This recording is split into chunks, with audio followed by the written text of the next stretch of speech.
But isn't it interesting that it's called, I mean, I don't think they meant this when Barbara Walters invented it a long time ago, but it's The View. Well, that's the problem in America. There is one view, right, and one that's clearly true opinion, and everybody else can go sit in the corner. That's correct. I think that's not actually, you're right, the name raises questions, and certainly there's been some much covered internal politics on that show, but I do think that, there is space.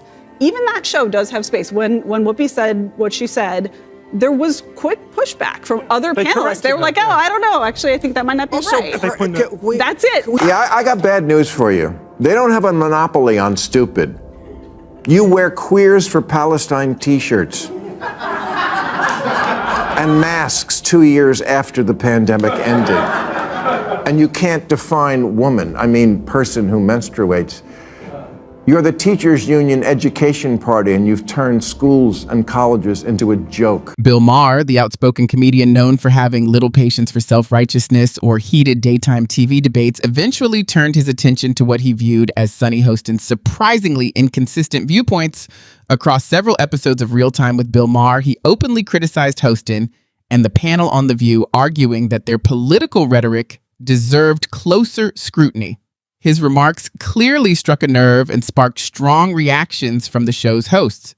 Now, we're going to break down exactly what happened. If you're enjoying the content, don't forget to subscribe, and let's get started. But it struck me that in the first segment, you used the term woke, and you said that woke is what was sort of ruining everything. And I know that you're... No, I didn't say ruining everything. I said that's why Trump could get reelected. That's why Trump could get reelected. Yeah. So the term woke has been, in my view, co-opted by the right and weaponized and bastardized. And so I was surprised to hear you use the term because historically, as you know, because I think you're quite brilliant, that woke is a word used by the black community to note that we must be aware of social injustices. But words migrate. Why is that a bad thing? It's not a bad thing, and originally that was absolutely a great thing. Alert to injustice, who's not for that? But words do migrate. Now, I'll use any term you want. Okay. Because maybe that is a word that's triggering, and so let's not use that. Sunny Hostin appeared confident that she had put Bill Maher on the defensive when she questioned why he frequently criticized the term woke, suggesting that his language echoed arguments commonly associated with the political right. Given Maher's long-standing reputation as a liberal commentator, she seemed to expect the question would put him in a difficult position. Maher, however, remained composed and didn't hesitate. Instead of backing away, he shifted the discussion in a different direction. He acknowledged that the word woke originally held important meaning within the black community, but argued that over time, its meaning had changed. According to Maher, the term has been broadened and repurposed to support ideas and policies that many Americans find difficult to embrace. The tone of the conversation changed almost immediately. From Rogan's perspective, Hostin appeared caught off guard by Maher's response, which challenged the premise of her question instead of accepting it. As the discussion continued, Maher expanded on his point with another argument that he believed reinforced his position and added even more weight to the exchange. But don't tell me the left had... the super far right. Well, he's talking about the left. Well, then okay, but we talked about that. I think we agree about the danger of the super far right, and I can't say it enough. I think they're the bigger threat. But don't tell me that the left hasn't changed. Mm-hmm. I'm old enough to remember when it was the conservatives who hated the Jews. Yeah. Okay. That was a joke. But, too dark. Well, maybe it is, but it's true. If I had any doubt that I was right about the change that's happened in the left, watching people protest for a terrorist organization like Hamas, that straightened me up pretty quick. Bill Maher then shifts the conversation by arguing that the political left has changed dramatically over the past decade, becoming more rigid, less open to opposing viewpoints, and, in his opinion, increasingly disconnected from the concerns of everyday Americans. Although Sunny Hostin repeatedly tries to steer the discussion toward criticism of the political right, Maher refuses to change course, choosing instead to focus on what he sees as the growing flaws within his own political camp. As the exchange continues, the atmosphere becomes noticeably more tense, with Hostin appearing increasingly uncomfortable as the conversation moves in an unexpected direction. For many viewers, the moment stands out because Hostin has long been associated with the progressive ideals that Maher is challenging, making his criticism feel especially direct. What begins as a lively debate gradually turns into a more revealing discussion as Maher continues pressing his point while refusing to follow the narrative his critics expected. Someone must tell the usual suspects on the far left that the saying is, when you're in a hole, stop digging, not keep digging. Talk about doubling down on what got you in the first place. Even the one concession I've heard a few people on the losing side offer, that liberals should stop saying the Trump voters are stupid, comes with a kind of unspoken parentheses. We know they are stupid, just don't say it. At that point, the conversation takes an even more interesting turn. Bill Maher argues that Sunny Hostin and the panel on The View have gradually moved toward positions he considers far more progressive than those of many everyday Americans, making the point without relying on labels. Maher challenges that narrative, insisting he does not see those voters as unintelligent. Instead, he argues that many were reacting to cultural messaging, government policies they felt did not reflect their values, and what they viewed as political overreach. In doing so, Maher draws a clear distinction between dismissing voters and trying to understand their motivations, turning what began as lighthearted criticism into a more serious discussion about the factors that influence people's political choices. I got bad news for you. They don't have a monopoly on stupid. You wear Queers for Palestine t-shirts and masks 2 years after the pandemic ended. And you can't define woman, I mean person who menstruates. You're the teachers' union education party, and you've turned schools and colleges into a joke. The discussion becomes even more divisive as Bill Maher turns his attention to specific positions that Sunny Hostin and other The View panelists have defended over the years. He points to the show's strong support for mask mandates during the COVID-19 pandemic, arguing that the debate became more complicated as public opinion and scientific discussions evolved. Hostin and Whoopi Goldberg consistently emphasized masking as a matter of public health and personal responsibility, while Maher questioned the continued use of certain restrictions, particularly as circumstances changed. Their disagreement eventually led to a tense on-air exchange, with Goldberg directly challenging Maher over his criticism of prolonged mask policies. Maher uses that moment to argue that some media organizations were too quick to dismiss opposing viewpoints instead of encouraging open discussion. What follows is more than a simple disagreement. It becomes a direct clash between two competing perspectives, with neither side showing any willingness to back down. Talk about Whoopi Goldberg, because I got so many texts this week because she attacked me the week before. Sure. So she was, everybody was like, oh, Bill, I get you're enjoying the karma. First of all, I'm going to talk about this at the end of my show next week, teaser. But they're thing as karma, okay? Get over that. Whoopi attacks me on a regular basis. She says stupid shit on a regular basis. It just happened to coincide. But can I just say this? I had on last week Ira Glasser, former longtime head of the ACLU, talking about free speech. Whoopi Goldberg, who, by the way, I hope is still a friend, we can disagree with each other, should not be canceled or put off her show, as much as I totally disagree with her crazy statement. Bill Maher also reflects on his long-running disagreements with Whoopi Goldberg, noting that she has criticized him on several occasions, particularly over his views on mask policies during the COVID-19 pandemic.